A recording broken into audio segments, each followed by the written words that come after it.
they are, how they got started, and their opinions and ideas on fitness and all that fun stuff. So this is Brendan and Lauren. They're both the owners. And whoever wants to start, introduce yourself and let us know who you are and how you got started into fitness. Yeah, absolutely. So my name is Lauren Riley. I got into fitness years ago, honestly, on a more personal level. It was something that I took more refuge in. It kind of became my me time, my therapy. Went through some trials and tribulations in my life, as we all do, but it was one thing that always remained constant. Ironically, my background was actually in public relations. That's what I originally went to school for.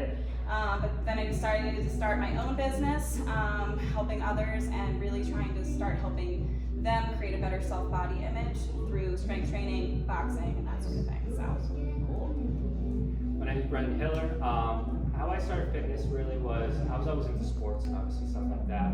And then after school, I didn't get my scholarship that I wanted to for football, so then I decided that I still wanted to compete, still wanted to work out and stuff like that. So still worked out, and then I ended up going to Montclair for exercise science, and then I went there for strength and conditioning because I really wanted to be a strength and conditioning coach, so I could still be in that realm of helping athletes and stuff like that. As I was going through school, I worked with gyms, like New York Sports Club. I was doing all the commercial gyms, and then I decided I fell in love with more of the general population rather than athletes while I was going to school. But I obviously finished school, and then I just kept going with it, and then the rest is history. the rest is history. Yeah. It just kind of writes itself. That's awesome. So great. Such different, actually, background starting and stuff like that. Yeah. It was always your thing, and then you found solitude in it and all that stuff, and then it's interesting how people's paths go. Oh yeah. All intertwined and then connected somehow. So how did you guys actually meet? So ironically, during COVID, the gym that I was renting space out of, Brendan, started working out of. Because we were all desperate to find a place to work out at. So that's how we met, became friends, and both of us, before COVID, were looking to open up a gym separately. So I'm like, crazy idea. We have the same vision, same idea, same kind of training style. Why don't we team up and do it together? Wow, that's awesome. Yeah, and it really helped out because I was seeing how she was training with her clients, because I was just there to work out. And I was like, wow, this girl really knows what she's doing and stuff like that. So then we just ended up talking and obviously broke everything down, what we like to do. We kind of make this community that we really wanted to build. That's awesome. So that's how you guys met, which is great. So now, how did you come about naming it B&G? How did you start that? Like, when did you decide, like, all right, we're starting this, and this is why we're opening? So what's your mission with B&G? The community, like you said, Brendan, like create a community and stuff like that. I think the biggest thing for us is definitely the community and the culture that we've created. So when I started my business, I called it Buns and Guns Training. And then I met Brendan, and I was like, why don't we shorten it up? We'll do B&G FitClub. Well, you wanted to keep it. Well, I did want to keep it. But, B can stand for Buns, or can stand for Brendan, however you want to look at it, but it doesn't matter. At the end of the idea, it's all about the icon of what it represents. And I think our major mission here has always been to create a community that people feel motivated, they feel inspired, but they also don't feel, like, if it's their day one of ever working out, they're still welcome to walk through our doors. So I think we welcome people on all levels and a variety of goals. Yeah, that's the biggest thing is, people feeling comfortable. Because a lot of gyms feel intimidated, you know what I mean? So we kind of wanted to make the theme of our gym, like the colors and everything like that, all intertwined with feeling comfortable when you walk in. So that was our biggest, motive when we were starting this, is to really make anyone that comes in here, either they're an expert or just beginning, that they feel comfortable and that they're welcome here. Nice. Ideally, it's great. Yeah. Intimidating and all that stuff. 100%. I can imagine. Especially walking into bigger gyms and stuff. So you guys have that more personal feel. So that's wonderful. Is there a specific population you guys work with? I know you probably work with the general, but is there specific ones you would enjoy working with? Are you hearing your workouts towards specific populations or just in general training, all in general stuff? I feel like, honestly, we have a wide range right now, and we have anything from kids doing strength and conditioning as well as boxing to older couples working out together. I think my niche has always kind of felt more in the, women, obviously, age range, or I should say demographic, but again, age it runs the gamut. But I think specifically we kind of each have our own targets and our own strengths. I take on a lot of women that do battle with body dysmorphia, body issues, maybe prior eating disorders. Honestly, it's something that I've struggled with, but it also makes me relatable, and I can understand what they're going through as well. So I would say that's kind of more my niche, and then Brendan has kind of his own as well too. Mine is kind of all over the place. I really do like to work with athletes since I went to school for it, Yeah. but I kind of like more of the person just beginning because that's more of a challenge. With athletes, they're kind of not born that way, but they're just easier to train in my opinion. Yeah. You know what I mean? Yeah. And as someone that's a beginner, it's more of a challenge of learning them how to hip hinge and all that stuff like that because their body biomechanics is so not used to doing that. Yeah. So, and it's more rewarding in my opinion, where someone that just started from working out to all the way down to hitting their goal of either weight loss or functional training of wanting to just make their shoulder better after they torn the rotator cuff. Yeah. And that, in my opinion, is more rewarding to me than just training just kids. But I do either kids, elderly, it really all depends. But I'm really into functional training where I want them to be able to use their body to their full potential and not just working out, but either getting up to bend over something that you know how to actually do it rather than just.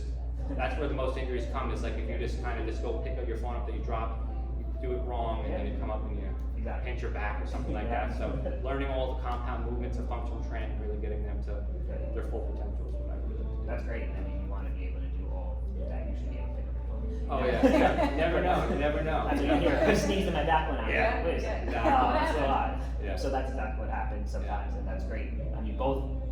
I love watching all you guys post and all that stuff because it seems like you guys have a good community and all that, and it is a wide range and all that stuff. Especially working with kids is wonderful. That's kind of a passion of mine as well. Just starting out, or like you said, the new trainer, the new person to train, starting off on the right path. Athletes have their ways and all that stuff. Exactly. Body dysmorphia, which is tough to deal with, a whole other thing. But yes, I don't know what it is about strength training, but you feel powerful. Yeah, definitely. And I definitely can help anybody feel more confident in their own skin, I'm sure.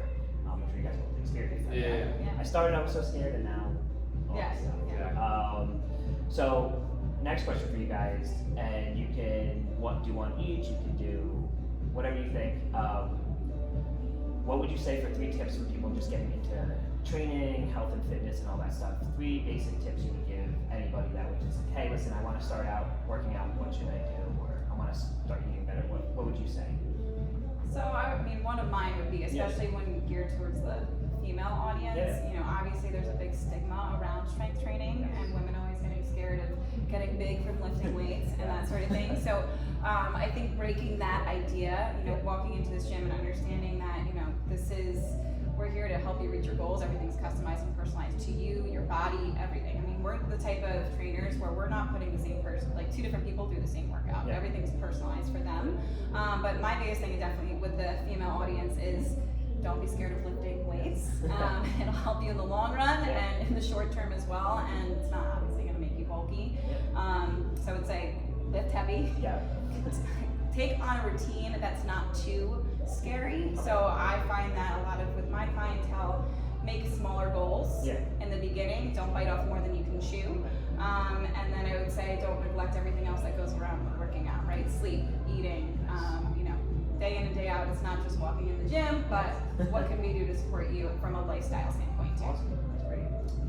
What was the question one more time? That's good. So some tips and tricks you would think for anybody starting out with fitness. Like you said, you like working with the newbies, we'll say, not new to the gym. Like what would you say to them if they're just listening? Hey, what should I start with? Or what should I do? Or find their biggest issue on what they would want to do. Okay. So if someone that's, for example, wants to lose weight, then obviously that's their issue. Someone that wants to get stronger, find that issue, and then implement that into their normal routine every single day. Where make sure that you always make sure you get that no matter what. You know what I mean? So even before I started having my own gym, I made sure I had my workout schedule around my work schedule, no matter what, because I knew I wanted to do this and I implemented it and I did it no matter what. So always implementing it into your normal routine. And then my third one is stay consistent with it. If you're not consistent, you're not going to get anywhere. Where you could do it for a couple weeks and then fall off and come back. Just you have to stay consistent with it. And that's the biggest one too. Nice, that's great. I mean, all of them make sense because don't be scared to lift. I think it's the whole time lift heavy. And consistency is key, schedule is key, all those fun things. That's what you need. I mean, and that's what you guys instill in all your clients and stuff like that. So that's wonderful. And I love that you guys agree on so many things, and then that's probably why you guys opening up together and all that stuff. Very sure. Which is great because then you can tell people when they walk in from the company. Pretty much. Good synergy. Exactly. Yes. That's what I'm looking for. So awesome. So if you want to learn more about either B&G FitClub, you personally, Lauren, or you, Brendan, where can we find you? Website? What is your website? Instagram handle, social link? Yeah, absolutely. So we're of course across all social media. Specific for our gym, we have B&GFitclub.com, which is in the process of being updated, so stay tuned on that one. We are on TikTok, B&G FitClub, Instagram, B&G FitClub, Facebook, all across the board. Yep. And then my personal one, as you mentioned before, is Miss Buns and Guns. And then Brandon has Mine his is as well. Brendan Hiller, and then also our email at B&GFitclub@gmail.com. Awesome. So if anyone has any questions or anything like that, you could always just shoot through a message, email, call us. Our phone number's on there also. So. Awesome. I will say they are very active on social media. Yes. They answer my things all the time as well. Which is great. We try to turn around quickly. Yes. Try. So last question. Proud but never satisfied. I love that saying. Can you delve? How did you come up with that? 'Cause obviously that's big letters and stuff like that, and I love it because it makes so much sense. I follow an influencer that's in Texas, and that was what he was always based out of, being proud but never satisfied. Where no matter what goal you have, if you have the goal, you achieve it, you keep going with it because you can never be satisfied. So you kind of constantly just making goals, and that's with everything we do. When you get a goal, you make another one. Like you can't be complacent and just be okay with just that one goal that has to keep going. So Yeah, I feel like whether it's your fitness career, your business, anything, even relationships, it's like you get to one level, but why not strive for more? I honestly think too, that's something that when Brendan and I met, we realized that we're the same person on that level. nice. Is, you know, I also refer to it as positive discontentment, Yeah. which is like you get to one level, we do need to find peace at every like phase in our lives, but you always should be striving for more. Because like just like Brendan said, you will be complacent, you will get stuck, you will stay stagnant. So whether it's again lifting a heavier weight or to again starting a little side hustle that might turn into your dream someday. But I think it's something that we definitely preach day in and day out, for ourselves with our clients as well. Awesome. Well, thank you guys so much for letting me interview you.